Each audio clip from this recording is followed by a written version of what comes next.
In Casas Muertas, Potosí appears like a ghostly mirage at 1,185 meters above sea level. 30 years have passed since the town was submerged in water.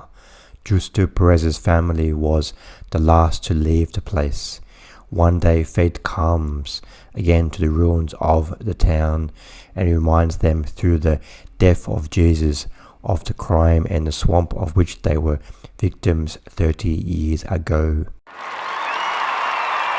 Casas Muertas is directed by Rosanna Matecki, and she has directed films such as Story of a Day and The Oldies. Casas Muertas is a film about the people who have been left behind in Venezuela. Population of about 24 million people, a quarter of the population have fled Venezuela amid the current financial crisis. Venezuela has been governed by a quarter of a century by the socialist PSUV party, governed by Hugo Chavez, and after his death, his second right man, Nicolas Maduro. Casas Muertas focuses on 4 different people. First, there's Darwin. His family has left Venezuela and gone to live in Peru, but he stayed behind. He's in about his early 20s, I think, and he's just he taught himself how to cut hair just to make ends meet, just to put food on the table for himself. And there's Jesus. I think he's maybe late 50s. I think he's a former accountant, but now at the moment he is just selling toys as a street vendor on the streets, and his neighbor who fled the country has let him house sit his home. I guess his neighbor hopes one day to return to Venezuela, so Jesus, he gets to stay in his neighbor's house for free, and he does the street vending just to survive.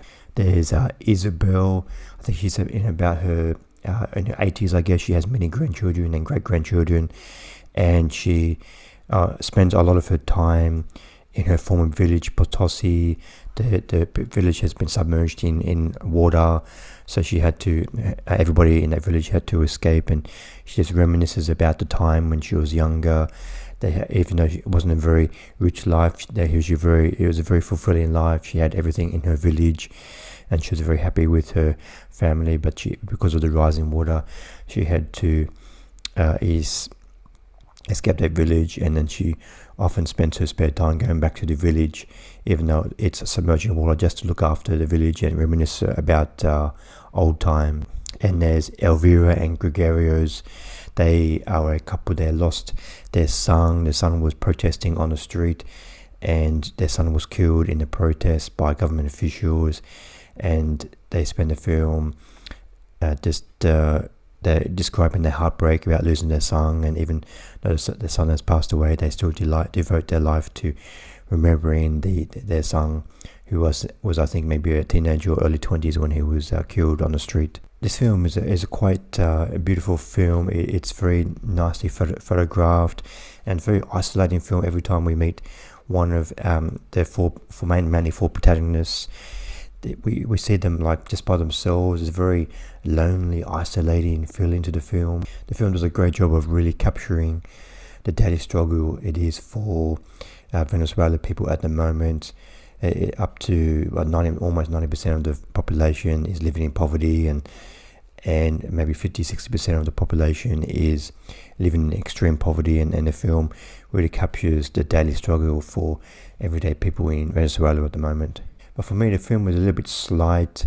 The film is maybe about 1 hour and just over 1 hour and 20 minutes long, and it just gets a little bit repetitive. Just for example, for Jesus, for example, he tells us that he used to be an accountant. He really wants to go back to that job one day if the country can go back to its glory days and its economy can go back up again.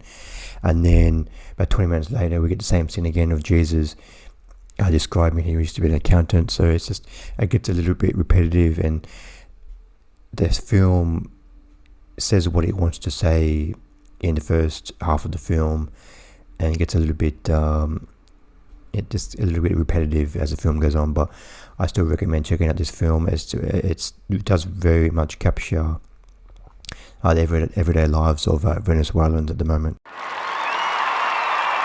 I give Casas Muertas 3 stars out of 5. The film is quite beautifully shot, and we do really get a nice insight into lives of 4 Venezuelans who are just struggling to survive in the current economic crisis in Venezuela at the moment. So I definitely recommend checking out this film if you're interested in what's happening in Venezuela at the moment. Thanks for watching. What did you think of Casas Muertas? Please comment below what you thought of the film. Thanks for watching. See you next time. Bye.